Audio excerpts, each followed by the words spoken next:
ढीग डीएम आल्यात मला की सुमितदा तू या विषयाबद्दल बोलायला लागतोयस म्हणून. म्हणजे छत्रपती संभाजी महाराजांच्या काळात सुद्धा आपलीच लोक गद्दार होती आणि आता सुद्धा आपलीच लोक गद्दार आहेत. वंतारा असू दे किंवा पेटाच्या बाजूने जी लोक व्हिडिओ पोस्ट करायला लागलेत की नाही, काही पेजेस आहेत, काही इन्फ्लुएन्सर्स आहेत, 500-500, 800-800 आणि 1000-1000 रुपयाला विकल्यात ही लोक, ही यांची लायकी. आणि ह्यांना ज्या आपल्या लोकांनी मेसेज केलात की नाही, की दादा किंवा जे काय ताई तुम्ही असा व्हिडिओ करू नका, आमच्या भावना जोडल्या गेल्यात त्याबद्दल, त्या हत्तीनी बद्दलच्या वगैरे वगैरे. तर नाही नाही, आम्हाला पटलं ते आम्ही केलं, ही यांची उत्तर आहेत. त्यामुळे तुम्हाला हे लक्षात घ्यायचं की असला व्हिडिओ जर तुम्हाला कुठं दिसला, सगळ्यात पहिल्यांदा रिपोर्ट करायचा त्या व्हिडिओला.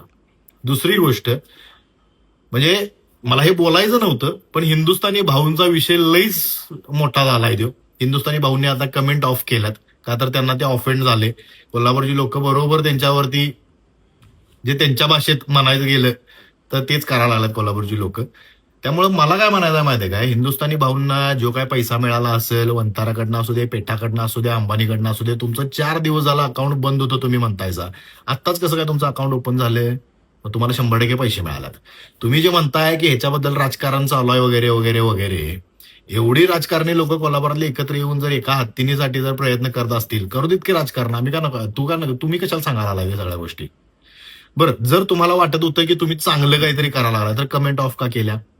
दुसरा विषय, ह्याच्यापेक्षा मला सगळ्यात जास्त राग आला कुठला हिंदुस्थानी भाऊचा हे पण सांगतो मी तुम्हाला. हे सगळं करत असताना हिंदुस्थानी भाऊ काय म्हणले, तुम्ही काय गु खाताय काय? ही भाषा ह्या माणसाची. ह्या माणसाला ज्या लोकांनी मोठा केला त्या लोकांनी ह्यो असं बोलतोय. दुसरा विषय, ह्यानं स्टोरी टाकली या माणसानं की मी कोल्हापूरकरांनी काय बोललेलं नाही, मी तुमच्याकडे ज्यावेळी महापूर आला होता त्यावेळी सगळ्यात पुढे मी होतो. अरे खायला घालून तुम्ही बोलून दाखवताय, म्हणजे ह्याच्यावरनं तुमची लायकी कळते.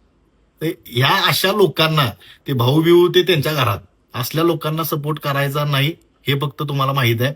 आणि ह्यो विषय करण्याच्या मागचा उद्देशच हे होता की तुम्हाला जर समजा माधुरी हत्तीबद्दलच्या विरोधात जर कुठली पोस्ट दिसली तर रिपोर्ट करा.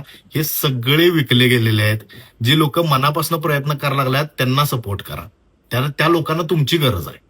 बाकी आपण महादेवीला माधुरीला आपण आणूयाच, त्याबद्दल प्रयत्न करूयाच, पण असल्या लोकांना त्यांची लायकी दाखवून द्या.